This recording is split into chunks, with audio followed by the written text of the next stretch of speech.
A longtime rival of Sean Diddy Combs isn't holding back his feelings on the embattled rapper and producer. Curtis Jackson, better known as 50 Cent, has spoken out and at points even trolled Diddy numerous times before and after Diddy was swimming in several lawsuits for alleged sexual misconduct. Diddy losing his cool after 50 Cent decided to go nuclear and expose disturbing secrets is one of those moments where you realize the game has officially changed. For years, these two have had tension. They've traded shots. They've mocked each other. And 50 Cent. These two go back a long time. They have been rivals for a long time. And this week we learned that, at least from Diddy's side of things, this feud apparently went far beyond words.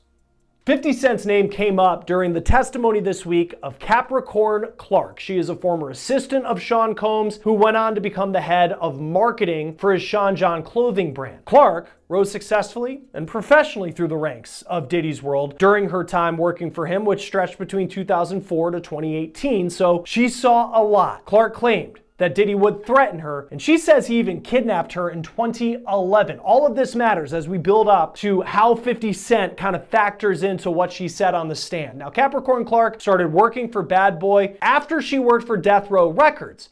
Now, that's surprising, since Death Row was ran by perhaps Diddy's most hated enemy, Suge Knight. Clark said that one of her good friends had a baby with Suge Knight, and that's how she knew him. And in perhaps the most shocking story from her testimony, Clark claimed that shortly after she started working for Diddy, Diddy and his security guards took her to Central Park after dark, and Diddy said, quote, "He told me he didn't know that I had anything to do with Suge Knight, and if anything happened, he would have to kill me." It is an allegation that paints Combs as someone who is ready to take a life. But as Capricorn Clark's testimony continued, she brought up another rival of Sean Diddy Combs and another allegation that he made an ominous threat of violence. Clark testified, when working for Diddy, they went to a press event at MTV and 50 Cent was there. And just wait until you hear what she says Diddy told 50's manager. 50 Cent's real name is Curtis Jackson. He rose to fame in the early 2000s. You might remember songs like In the Club. You might remember that he was the leader of the rap group G-Unit. Now, 50 grew up in Jamaica, Queens, New York. Diddy, also a New York native. He was born in Harlem, grew up in Mount Vernon, New York, just about 20 miles away. And even though they both had success in music, they both rose to fame representing the city of New York and the rap scene there, they have been longtime rivals. In 2006, 50 Cent released a diss track about Diddy. So almost 20 years ago, this goes back a long way. And in that diss track, he says, quote, "Who shot Biggie Smalls? We don't get 'em. They gon' kill us all. Man, Puffy know who hit that expletive. Man, that expletive soft." Now, 50 is accusing Combs there of knowing who killed his friend, the notorious B.I.G. Christopher Wallace. Wallace and Puffy were incredibly close, but Wallace was shot and killed in a drive-by shooting in Los Angeles in 1997, and no one has ever been charged for pulling the trigger. This all happened during really the height of the East Coast-West Coast rap rivalry of the 90s, which involved Suge Knight, who we mentioned earlier. 50 Cent has also accused Diddy of orchestrating the murder of death row rapper Tupac Shakur, who died in 1996 in a Las Vegas drive-by shooting. This is Dwayne Keefe D. Davis. He was arrested in September 2023, and he is the only person facing charges related to Tupac's murder. But 50 Cent has continued to push the allegation that Sean Combs either knows something or did something for Tupac to end up dead, though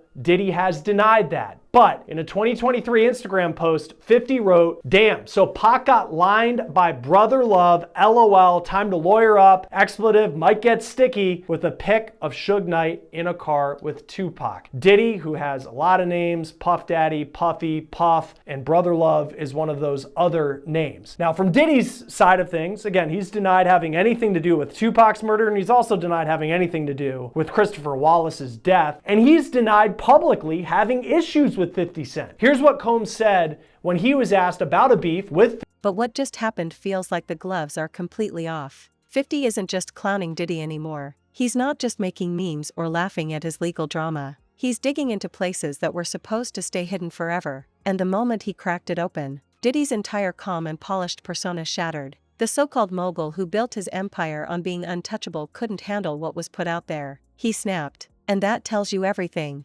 The thing about 50 Cent is that when he goes at someone, he doesn't just aim for embarrassment, he goes for destruction. He doesn't stop until he feels like he's peeled every layer back and shown the world exactly who you are behind the image. And Diddy, of all people, knows that. That's why he's panicking, because 50 has the reach, the influence, and the audacity to take secrets that were never supposed to be public and blast them across the entire culture until everyone is talking. And once 50 plants that seed, once he drops that little nugget of truth mixed with chaos, it spreads like wildfire.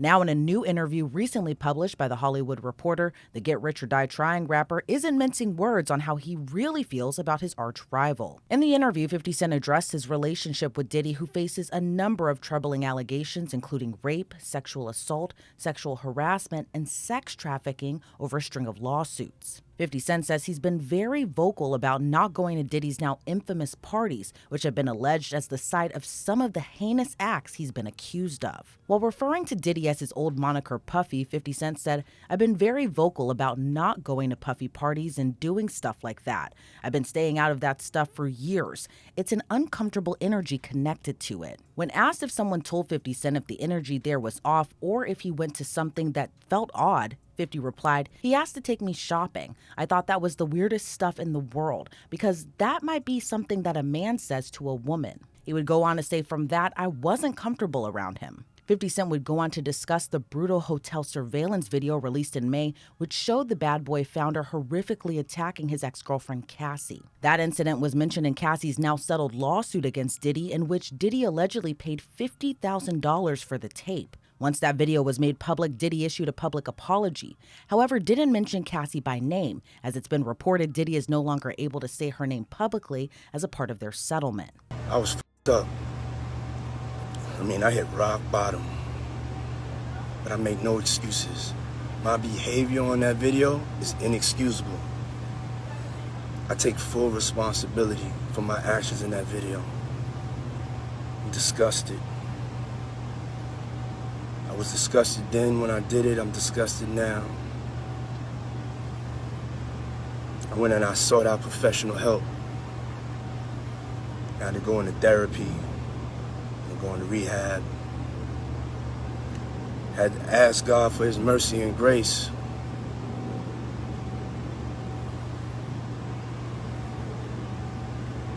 I'm so sorry. But I'm committed to be a better man each and every day. I'm not asking for forgiveness. I'm truly sorry. The video was published to Diddy's Instagram, but has since been scrubbed from his page. Diddy's rival 50 Cent had choice words about the brutal video, saying first he denied that even happened, and then the tape comes out, so that means everything that N-word says is a lie. When someone watches that, if they have a daughter and they can imagine her being under those circumstances, that stuff is crazy. Like they let him get away with it. With all the influence and power you have, the person you're with is supposed to be a part of your life, not be forced. 50 Cent has long touted his plans to make a docuseries about his longtime rival. When asked what made 50 want to produce the series, he replied in part, "I'm the only one from hip-hop culture that's produced quality projects." 50 Cent and Diddy have collaborated on a few songs together, and when 50 was an unsigned rapper more than 20 years ago, he used to ghostwrite for the Bad Boy founder. But 50 Cent made it clear the two just worked together. He replied in part, "I wouldn't call it a friendship because there would be disappointment between us if we didn't speak to each other. There's points that we work together." 50 Cent would go on to credit Jennifer Lopez, Diddy's ex-girlfriend, who 50 Cent said told Diddy he would work with him as a songwriter in the beginning of his career. 50 Cent said this occurred when he was getting back to work after being shot several times in May of 2000. He would recall, though, one time when Diddy called and 50's oldest son's mother answered the phone and 50 refused to talk to Diddy. 50 would go on to say he didn't want to answer the phone because he didn't want to ever party or hang out with him. He replied, "Puff is a business person. When people call him a producer, I see people that were taken advantage of who produced things that he took from them.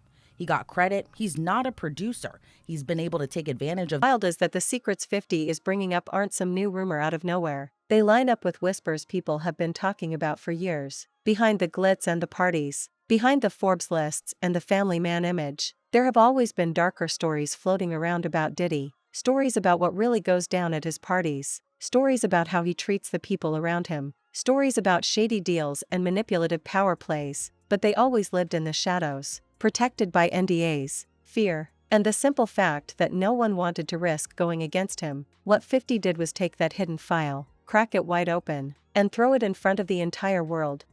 The reaction from Diddy is the part that exposes the truth more than anything. If someone says something about you that isn't true, you laugh it off, you dismiss it. But when you lose your cool, when you start calling in lawyers, sending threats, scrambling to shut down the noise, it looks like someone just hit a nerve. Diddy isn't acting like a man confident in his innocence. He's acting like a man terrified of what might come next. Because if 50 knows, aka Stevie J, who's Diddy's longtime friend, after Rodney Lil Jones Jr. filed his federal lawsuit against Diddy earlier this year, in which he referenced Diddy's infamous parties as seemingly the scene of a number of the allegations he now faces, including sex trafficking, forced drugging, and compromising footage of celebrities that have been held as blackmail. Stevie J seemingly responded with a post to Instagram with the caption, "This is what a real Diddy party looks like." The video showed a number of famous faces, including Jay-Z and Beyonce, Kim Kardashian, her then-husband Kanye West, Naomi Campbell, and several others who were all together to celebrate Diddy's 50th birthday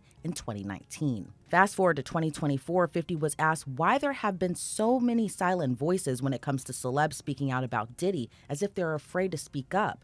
50 replied in part, "Some of them were involved at the parties and enjoyed themselves, so they don't know what the F is on the tape or what's not on the tape. So they're not going to say anything because they might have had too much fun." And then you've got other people who look at it and go, "Well, that's not my business and I don't want to be in it." Then you got a part of our culture that says that's snitching or dry snitching. It's uncomfortable for me to say what I said because I've been saying this stuff for 4 or 5 years. Everybody else is not going to be as comfortable as I'm saying it. 50 Cent then alleged there's one famous friend that is aware of Diddy's alleged disturbing behavior. R&B legend Mary J. Blige, who got her start at Diddy's Bad Boy Records, has been a longtime friend of the embattled rapper and producer, but she reportedly has a great relationship with 50 Cent as well. When asked if Mary J. Blige reached out to 50, he responded, no, you know what? Mary never reached out to tell me not to F up Puffy because she knows he does that stuff." As Diddy and 50 Cent have long been in the rap game, they share another commonality, and that's 50 Cent's ex-girlfriend and the mother of his youngest son, Daphne Joy Navarez. The actress and OnlyFans model was named in Rodney Jones' suit against Diddy, as she was referenced to as an alleged sex worker of Diddy's that also gets paid a monthly stipend. She has denied those allegations in a post made to social media, writing, "I am deeply hurt by the lies in Rodney Jones' lawsuit.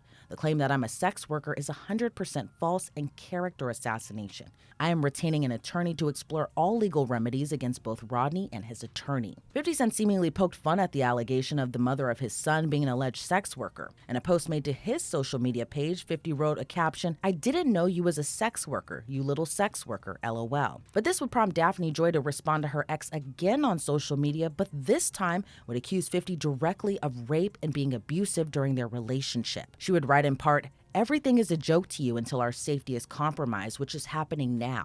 You are wreaking real havoc, frenzy, and chaos onto people's lives. How would you feel if Sire was the one in handcuffs for nothing? Let's put the real focus on your true evil actions of raping me and physically abusing me.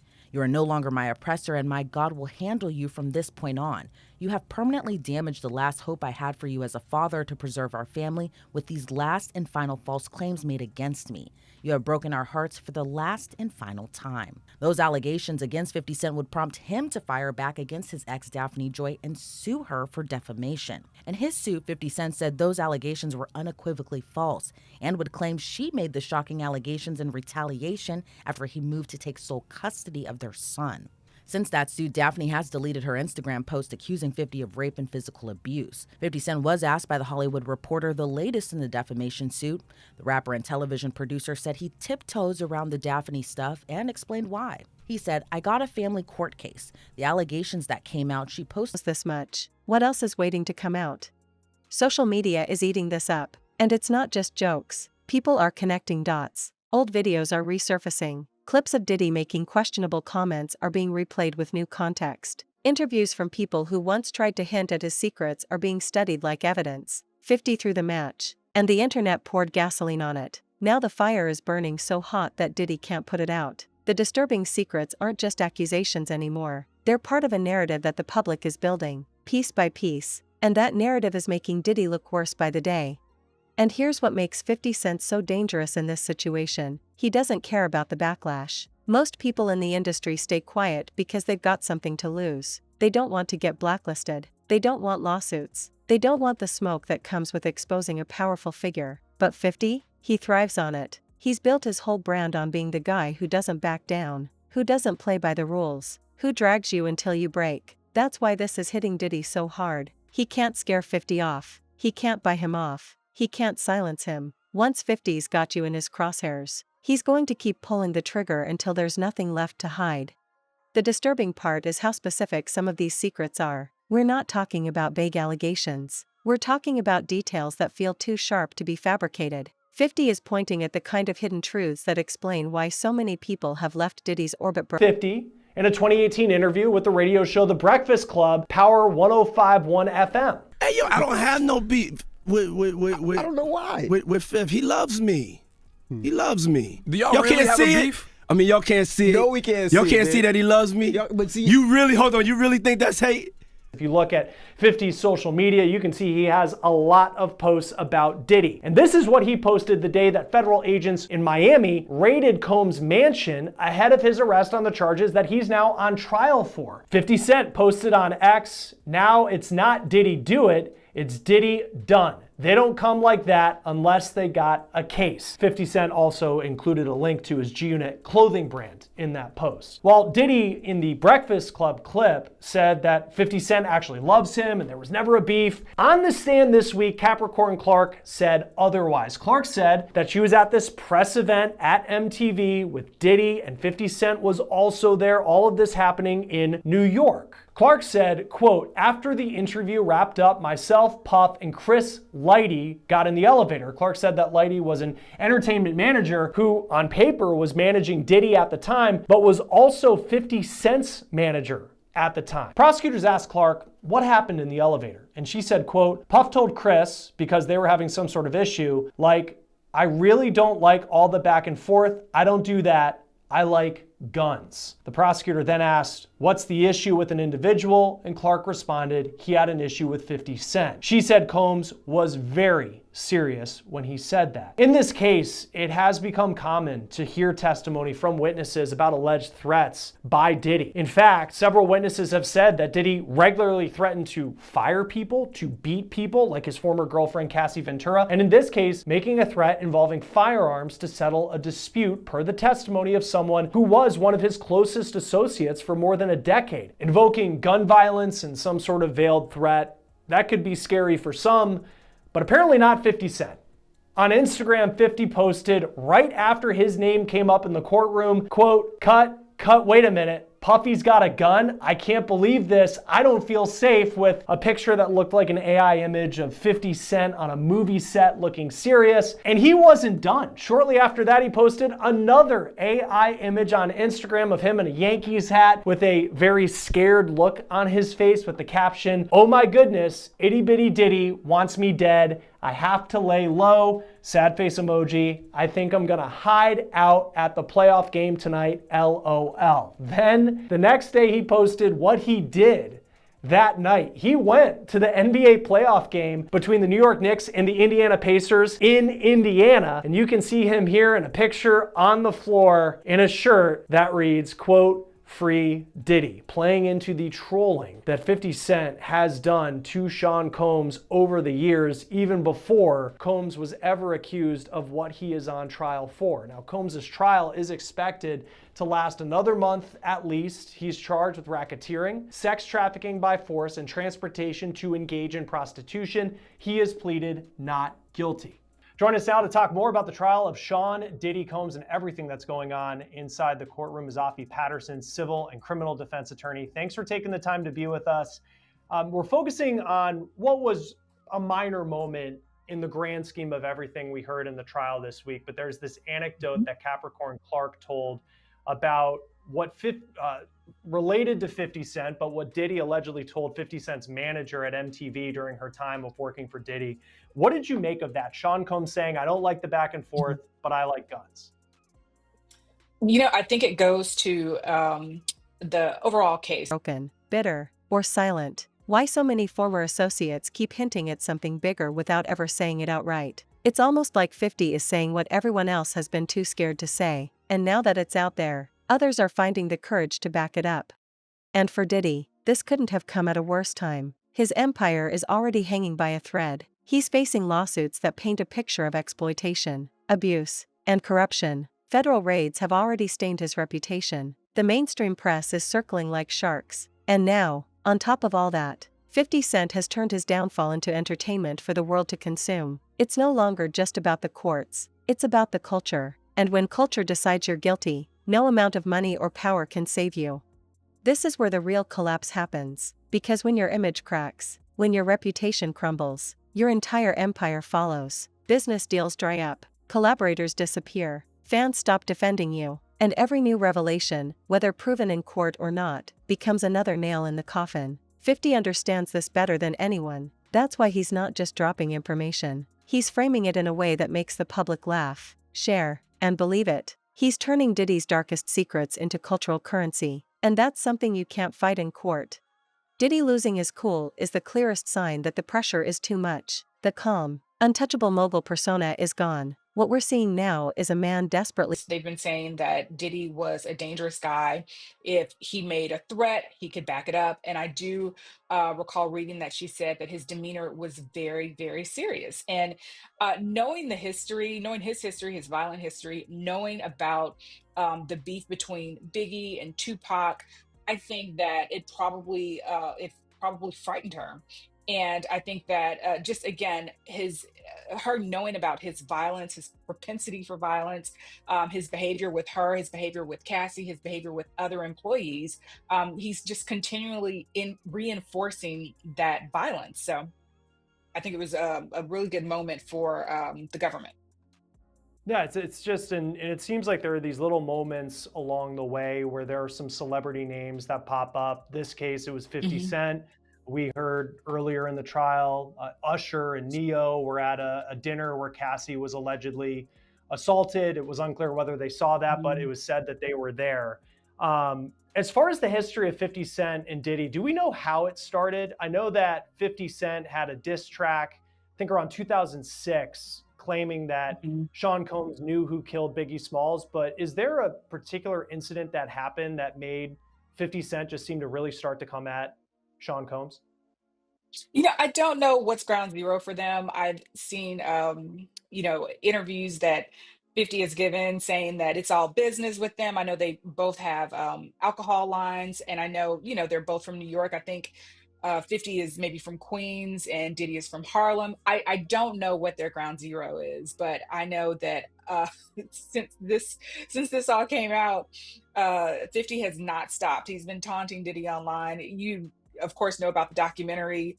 I believe it got picked up by Netflix, and he is supposedly donating the proceeds to victims of domestic violence. Diddy has had his knee on his neck and his foot to the gas on Diddy for a while, but again, I don't know where it started. Yeah, I mean, 50 Cent, for many people, if it was ever, there was an anecdote that came out that someone had said, "Oh, I like guns," when talking about it back and forth, it might scare you. 50 Cent was at the Mhm. Knicks Pacers game in Indiana with a free Diddy T-shirt on, sitting courtside the next day. That's Was just he? it's different. It was, yeah, it was different. Mhm. I look back and we aired a bit kind of leading into this interview, a clip from the Breakfast Club. It was 2018 and Diddy was on the show and they asked about the issues that he had with 50 Cent. And he said, "There's no issues. I love him. He loves me." Mhm. He was kind of joking about it. And then you hear these stories that come out, whether it's this one specifically Mhm. about 50 Cent or just in general, the picture that's being painted by the government in this trial. For you, has kind of the image of Sean Combs and who you thought he was, has it changed during the course of what we've seen over the last couple of weeks? Certainly over the course of what we've seen, but I think I've seen an interview where 50 said, if you want to go nowhere, go to Diddy. If you're ready for your career to die, go to Diddy. It's long been rumored that Diddy didn't necessarily treat his artists properly, and if you look through his roster of artists, you'll see. a lot of individuals whose careers probably started off really, really well, but they ended up with no money. That's long been the rumor. There've been rumors of abuse by Diddy toward cast. Trying to hold back a tidal wave. But every time he plugs one hole, 3 more open up, and with 50 Cent fueling the storm, that tidal wave is only getting bigger. The disturbing secrets that were never supposed to come out are now center stage, and Diddy is drowning in them. And let's be real, 50 Cent isn't done. He never stops at one reveal. He'll keep going, piece by piece, until he's squeezed every ounce of attention out of this. And Diddy knows that. That's why he's panicking, because this isn't a one-time hit. This is a campaign, a relentless assault designed to make sure that no matter what happens in court, the public already sees Diddy as exposed, broken, and finished. At this point, it doesn't even matter how many lawyers Diddy hires or how many statements he puts out. The damage is cultural, and culture doesn't forget. Every party he threw, every shady deal, every whisper that was once dismissed is now being re-examined under a new lens. And thanks to 50 Cent, the disturbing narrative is stronger than ever. So where does this leave Diddy? Honestly, in the worst position of his life. Legally, financially, and culturally, he's under siege. The lawsuits threaten his money, the raids threaten his freedom, and now, 50 Cent threatens his image, the one thing he's relied on to keep his empire afloat. And the fact that he lost his cool, that he cracked under the pressure, shows the world that he's not in control anymore. The mogul image is gone. What's left is a and toward Kim and some other women as well. Even when he was at, I think, Uptown is where he originally started. So, there have always been rumors, but nothing really solidified and verified like we've had in this trial. It's been awful. I think it would be awful for anyone. I don't think his reputation is in the business world certainly will never recover. And even if he's found not guilty, his name is mud. I don't think that it's recoverable. I think everybody is extremely shocked, especially just some of the sexually explicit things. We have a huge morality issue in America. So anything that's like a little deviant is just not going to be really good for you. So I think everybody's a little shocked. I'm a little shocked and appalled and horrified, and I think a lot of people are. But this is not what we knew. We knew some things weren't right, but we didn't know just how wrong they were. And I feel like we just knew because, I mean, we all grew up, whether it was, some of the roles he had in movies, and I mean, he was everywhere, and then his brands were everywhere. And it's like Making the Band was such like a hit show on MTV back in the day. And there's that famous scene where he has all the contestants walk to Brooklyn to go get, I think it was Junior's cheesecake. And he's yelling at people. And then it seemed like everyone around him in any documentary that he did, it was like, oh, that's just Puff because he's always just so angry.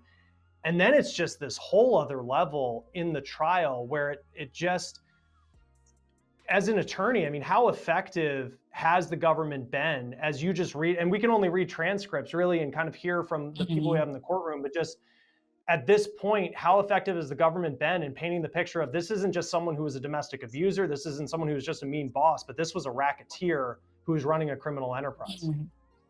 Yeah, and I think the forced labor issue. I think they've done an excellent job with that.